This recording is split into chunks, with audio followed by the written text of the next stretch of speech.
जय मां कामाख्या, जय मां जगदम्बा। दोस्तों सभी साधक साधिकाओं का स्वागत है मेरा चैनल कामाख्या के अघोरी में। दोस्तों आज मैं आप लोगों के लिए एक बहुत ही ताकतवर शक्ति का साधना लाया हूँ। ये शक्ति ऐसा है दोस्तों कि अभी दुनिया के हर एक लोग इस शक्ति के पीछे पड़ा है और पॉलिटिशियन के लोग सबसे ज़्यादा इस शक्तियों को ही अपने पास रखना चाहता है। और कई लोग मेरे को फ़ोन करके मैसेज करके पूछता है कि गुरुजी देरफुटिया के साधना का जानकारी हमें दीजिए। सबसे पहले ही मैंने देरफुटिया का फंक्शन के साथ मेरा एक औरत फीमेल देरफुटिया है जिसका मैंने फंक्शन के साथ वीडियो बना के भेजा था। तो अभी आप लोगों का समय आ गया है कि उनका जानकारी और उसका विधि विधान किस प्रकार उसका साधना होता है तो मैं आप लोगों को बताऊं। तो उसके लिए आज आप लोगों को मैं बताने वाला हूं देरफुटिया साधना के बारे में, जो बहुत ही शायद लोग इंतज़ार कर रहे हैं कि देरफुटिया साधना होता कैसे है, किस प्रकार किया जाएगा और कितने दिन का होता है। तो उसी के सिलसिले में हम लोग अभी बढ़ते हैं आप लोगों के साधना की ओर कि देरफुटिया साधना को कैसे किया जाता है, कितने प्रकार के होते हैं, क्या क्या करना पड़ेगा, कौन सा दिन, कौन सा समय, कैसा विधि विधान होते हैं। दोस्तों सबसे आप लोगों को पहले बता देता हूँ कि देरफुटिया साधना किस प्रकार होता है। देरफुटिया साधना जो होता है वो दो प्रकार के होते हैं। पहला होता है कि देरफुटिया क्या है। देरफुटिया एक वन्य प्रजाति होता है जो देखने में इंसानों की तरह होता है, जिसका ऊंचाई जो हाइट होता है वो 1.5 फीट का होता है, 1.5 फुट जैसा, और शक्ल जो होता है वो बंदर जैसा होता है और काला होता है।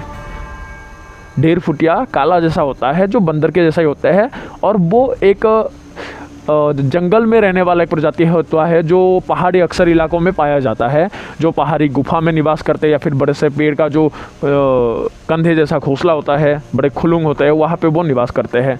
जो बड़े बड़े गड्ढे होते हैं उसके अंदर वो रहता है और बंदर के जैसा छोटा होता है हाइट और दिखने में काला होता है।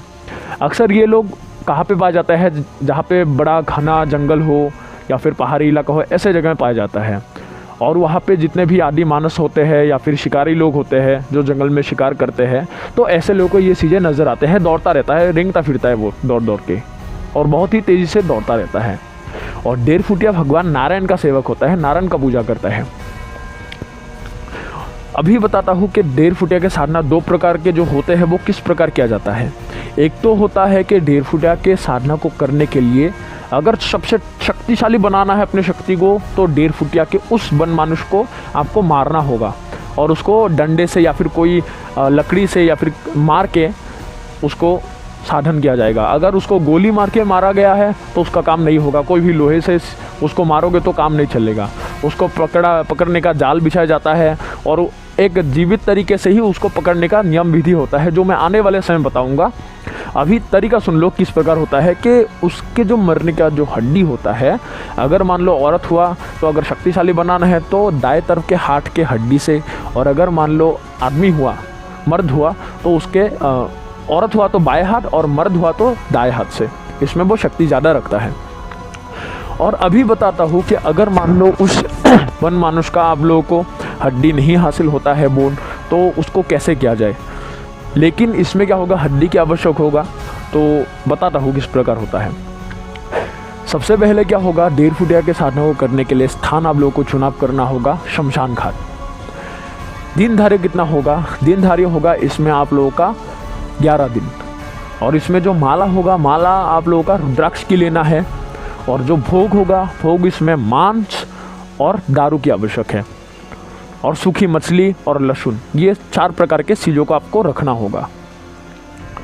अक्सर और 2 चीज़ें हैं जो अभी इसमें कोई आवश्यक नहीं है, उनका प्रिय खाद्य होता है या फिर आहार होते हैं, लेकिन ये 4 प्रकार के चीज़ों को आप लोगों को साधन के समय में चाहिए होगा, आवश्यक है। तो उसके बाद इन चीज़ों को लेकर आप लोगों को शमशान भूमि में जाना होगा। शमशान भूमि में जाकर रात्रि के किस दिन से शुरू करना है, इस साधना को करने के लिए अमावस्या के दिन से आप लोग को शुरू करना होगा। अमावस्या से 11 दिन, जितने दिन हो जाए आप लोग को करते रहना है, लेकिन शुरू करना होगा अमावस्या के रात से, रात के 10:30 बजे के बाद।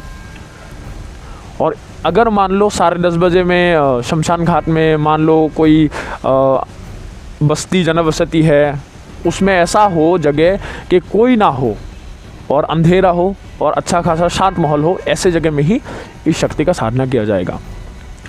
उसके बाद आप जो आसन लोगे वो काला ऊनी आसन हो, और माला जो होगा वो संस्कारित किया गया रुद्राक्ष की माला हो, और वस्त्र भी इसमें आप लोग को काला लेना होगा।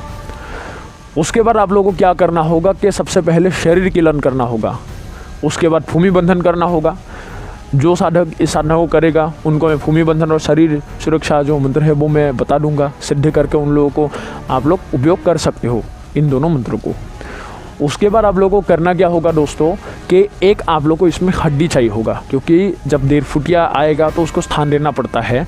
और जो हड्डी होता है वो आप लोगों को क्या लेना है कि 1.5 साल की उम्र का, 1 से लेकर 1.5 साल के अंदर जो बच्चा मर जाता है, ऐसा नहीं हो कि कोई बीमारी में मरा हो तो हर चीज़ चल जाता है, बस 1.5 साल का हो। कि कई लोग बोलते हैं कि अमावस्या के दिन हो, मंगलवार के दिन हो, उसमें कोई पाबंदी नहीं है, बस 1 साल से लेकर 1.5 साल के अंदर मरा हुआ बच्चे का हड्डी हो।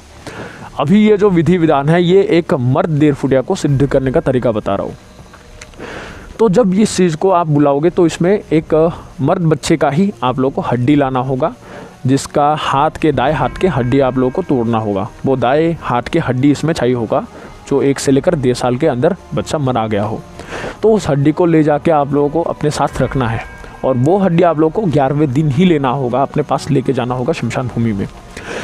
तो अभी जब आप लोग आ जाओगे शमशान में, तो शमशान में आने के बाद क्या करना है कि सुरक्षा घेरा खींचने से पहले उसका जो भोग है, एक आप दिया जलाओगे सरसों का या फिर गाय के घी का, तो ये दोनों तेल का आप उपयोग करोगे और बाकी कोई भी रोशनी नहीं जलाना है।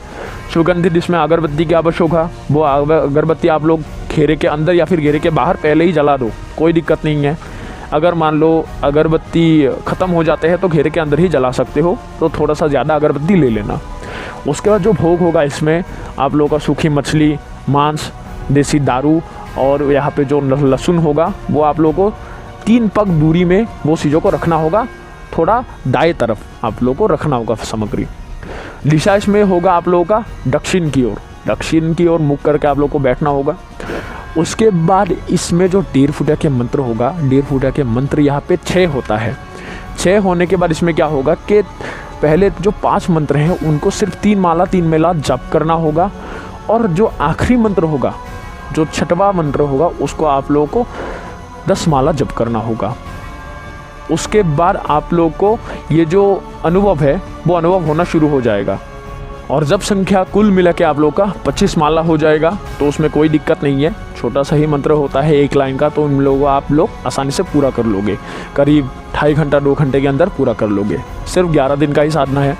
तो जैसे ही इन चीज़ों को आप लोग जप करते रहोगे तो उसमें आने के ही दौरान देरफुटिया इस प्रकार आप लोगों को डराएगा कि ज़ोर से चीख भी सकता है, या फिर बहुत सारे बच्चों का रोना चिल्लाना ऐसे आवाज़ आ सकता है। सामने से कोई काला परछाई जैसा चीज़ बच्चा जैसा दौड़ कर चला जाएगा, और जब आता है तो भूकंप की तरह वो ज़मीन को हिला कर आता है, और अगर पेड़ होगा तो पेड़ हिलता रहेगा, इतना वो शक्ति रखता है देरफुटिया।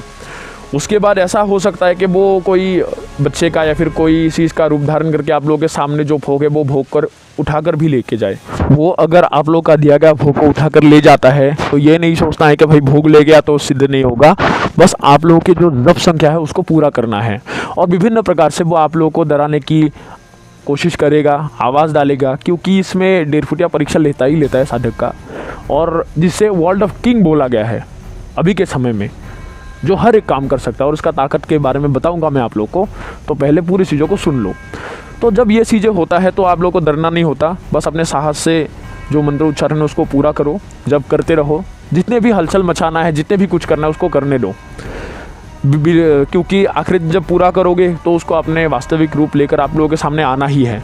तो घबराने की बात नहीं है, लेकिन अगर आसन छोड़ के भागने की कोशिश करोगे तो उसमें जान जाने की या फिर नुकसान होने की खतरा बहुत ज़्यादा है। ठीक है, नुकसान होगा, तो भागना नहीं है। जब आप जप संख्या पूरा कर लोगे तो ये चीज़ें स्वतः ही शांत हो जाएगा, और तब आप लोगों को बस अपने सामग्री को उठाकर अपने घर की ओर चल के आना है, और घेरा को काट के बिना पीछे मुड़े घर की ओर चले जाओ।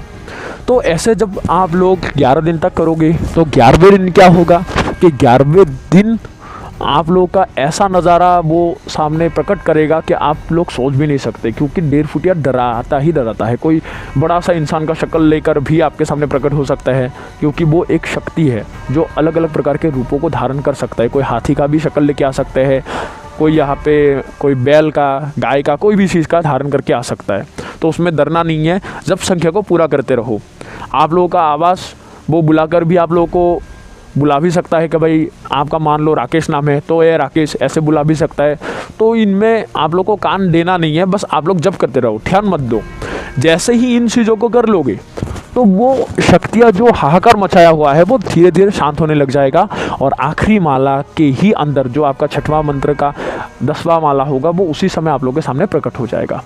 तब लोग हंस हंस के वो बोलेगा कि मुझे क्यों बुलाया है, बोल क्या चाहते हो तुम, क्या उद्देश्य है तेरा मुझे बुलाने का। तो आप लोग उसे बुलाओ कि हे बाबा, मैं आपसे विनती करता हूँ कि आप मेरे साथ रहो, मैं बहुत मुसीबत में हूँ, मेरा ये मुसीबत है, अपने मुसीबतों को बता दो, इसलिए मैं आपसे प्रार्थना करता हूँ कि आप मेरे साथ चलो और मेरे साथ रहने की आप कृपा करो और कृपया करके मेरा मदद करो। तो मदद करने के बाद अब वो ये चीज़ें जब बोल लोगे वो पूछेगा कि मैं अभी तेरे लिए क्या कर सकता हूँ, क्या चाहते हो मुझसे, बोल। तो आप लोग को उससे वचन लेना है और 1.5 फुटिया से 8 वचन मनवाया जाता है जो मैं यहाँ पर नहीं बोलूँगा, क्योंकि 1.5 फुटिया कोई साधारण शक्ति समझने की भूल मत करना। ये जितने भी शक्तियाँ डाला है सभी से ये घातक और बहुत ही चालाक और शक्तिशाली शक्ति है, ये समझ लो। क्योंकि आप लोगों को पता है कि 1.5 फुटिया का जोड़े क्या ही कीमत हज़ारों करोड़ों अरबों रुपए तक चले जाते हैं, जो लोग सोच भी नहीं सकते। तो सोचो कौन सी शक्ति को काबू करने के लिए आप लोग जा रहे हो शमशान घाट में, ये समझ लो काल के साथ सामना होगा। तो जैसे ही वो चीज़ों से आप वचन लो तब 1.5 फुटिया बोलेगा आप मेरे को स्थान दीजिए, अभी कहाँ पे रहना है। जैसे चोरबीरा लेता है ये भी लेगा, चोरबीरा भी उसी प्रकार के ही प्रजाति है, शायद आने वाले में उसका दूसरे प्रजाति का मैं साधना डालूंगा। तो जब ये चीज़ों को आप लोगों को बता दे तो उसी समय क्या करना है कि जो ये बच्चे का जो हड्डी था, जो आप लोगों को मैंने बोला है कि 1.5 साल के अंदर हो ऐसे बच्चे का हड्डी की आवश्यक है, तो वो हड्डी को आप लोगों को 11वें दिन लेके जाना होगा और तब बोलना है कि इस हड्डी में मैं आपको स्थान देता हूँ, इसमें आप विराजमान होइए और इसमें अपना स्थान आप ग्रहण कीजिए।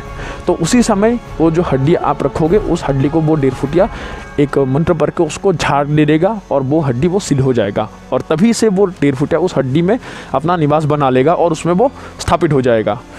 और उसके बाद जो बोलते हैं कि 1.5 फुटिया की हड्डी में ये फंक्शन है वो फंक्शन है, तो हर फंक्शन जो है वो हड्डी में रहेगा, क्योंकि 1.5 फुटिया वहाँ का शक्ति उस हड्डी में चलेगा।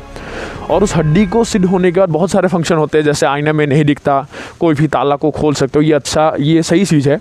और ऊपर से पानी में दोगे वो उछल के वो वहाँ पे निकल के चले आ जाएगा। और उसका जो परछाई है, जैसे धूप खिलने के बाद पीछे की तरफ हमारा परछाई जाता है तो उसका परछाई आगे की ओर आता है पर पीछे की ओर नहीं जाता।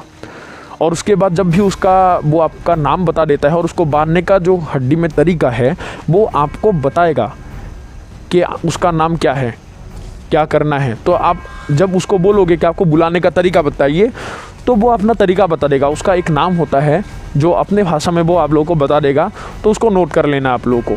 तो ये नाम जब बता दे तो जब मान लो आप अपने हड्डी को कोई आसन दे के रखे हो तो जहीं पे भी बुलाओगे वो नाम पुकार के, मान लो 7 बार बुलाने के लिए बोला है, तो उसी समय वो हड्डी आप लोग के पास उड़ता हुआ वो आ जाएगा। चाहे कितने भी जंजीरों से उसको बांधा ना गया हो, कोई भी बक्से में रखो या फिर पाताल में भी छुपा के रखे, उस चीज़ को भी मतलब कुचल के वो चीज़ निकल के आपके हाथ में आ जाएगा। इसको बोलते हैं लोग कॉलिंग बोलते हैं। तो ये चीज़ें वो कर सकता है। और यहाँ पे सबसे ज़रूरी बात, वचन लेने से पहले इसमें याद रखना कि 11वें दिन आप लोगों जो भोग रखोगे वो भोग घेरे के बाहर नहीं रखना है, वो अंदर रखना है। तब वो बोलता है कि मेरा भोग दो, तब आप वचन मांगोगे और तब पूछता है कि क्या चाहिए, क्यों मेरे को बुलाया है। ये तरीका एक है जो मैं आप लोगों को बताना भूल गया। तो ये चीज़ें करना है। जब वो उस हड्डी को झाड़ के आप लोगों के हाथ में दे दे तो तब आप लोगों को बताना है कि आपको बुलाने का तरीका बताइए, किस प्रकार मैं अगर मुसीबत में फंसता हूँ तो आपको बुला सकता हूँ। तो उसी समय वो अपना तरीका बता देगा। खीरे के अंदर हड्डी रख दोगे तो वो उसको सिद्ध करके देने के बाद तरीका भी बताएगा अच्छे से। तो उस तरीके को याद रखना है, कितने बार आप लोगों को बुलाने के लिए बताया गया है वो। तो जब उसी प्रकार से उसको बुलाओगे तो उसी समय मदद के लिए वो शक्ति आप लोगों के सामने प्रकट हो जाएगा। इस प्रकार 1.5 फुटिया का साधना किया जाता है, जो बिना 1.5 फुटिया के शरीर के हड्डी से ही इसमें काम करता है। लेकिन अगर मान लो उसके हड्डी से करते हो तो बहुत ताकतवर होता है। और ये जो हड्डी को सिद्ध करोगे, इसका रेंज जो होता है, उसका जो कार्य करने का जो दूरी होता है, वो इंडिया के आप लोग अंदर काम कर सकते हो। इंडिया के कोई भी जगह में उसको भेज सकते हो, कोई भी वस्तु उठाकर ला सकते हो, गड़ा हुआ धन तक उसको निकाल सकते हो। अगर धन की आवश्यक है तो कहीं से भी उठाकर ला के आपको दे देगा। कोई भी चीज़ मंगवाना हो, अगर पैसों का बरसात करना हो, पैसों के बरसात को रोकना हो, तो हर चीज़ 1.5 फुटिया आसानी से कर सकता है। 10 कर्म से लेकर शतकर्म, कैसा भी कर्म हो, ये हर चीज़ें आप लोग का कर सकता है। वशीकरण, स्तंभन, विद्वेषण, मारण, मोहन, हर चीज़ कर सकते हो। लेकिन कार्य के बदले आप लोगों को भोग देना होगा। लेकिन भोग पहले दोगे, उसके बाद भोग लेकर वो उसी समय कार्य को करने के लिए चला जाएगा। कार्य को करके आके सीधा आप लोगों को बता देगा कि मैंने कार्य कर दी है। तो दोस्तों, इस प्रकार 1.5 फुटे का आप लोगों को सिद्धि होता है। अगर किसी साधक को 1.5 फुटे के साधना करना है तो हमसे संपर्क कर सकता है। और अगर किसी को 1.5 फुटे का ट्रांसफ़र लेना है, वो भी हमारे पास है। अगर किसी साधक को चाहिए तो हमसे संपर्क कर सकता है। और आने वाले समय में इससे भी बहुत ही अच्छा साधना दूंगा। और एक चीज़ मेरा शिष्य कुछ कर रहा है, वो कार्य का एक वीडियो आप लोगों को ज़रूर दिखाऊंगा कि शक्तियों से धन कैसे मंगाया जाता है। तो वो चीज़ आप लोग को जब देखोगे तो पता चलेगा कि शक्ति धन कैसे ला कर देता है। वो भी एक चीज़ डालूंगा जो शायद अभी तक कोई भी साधक ने नहीं डाला है। तो अभी दोस्तों आप लोगों से इजाज़त लेता हूँ। आने वाले समय इस प्रकार के बहुत सारे साधना जो मेरे को आप लोग को बताना है, जो आप लोग को इससे भी बढ़िया साधनाओं का जो जानकारी है वो आप लोग को प्राप्त होगा। और ऐसे ही हमारे चैनल को आप लोग प्यार देते रहिए। जय मां कामाख्या, जय मां जगदम्बा।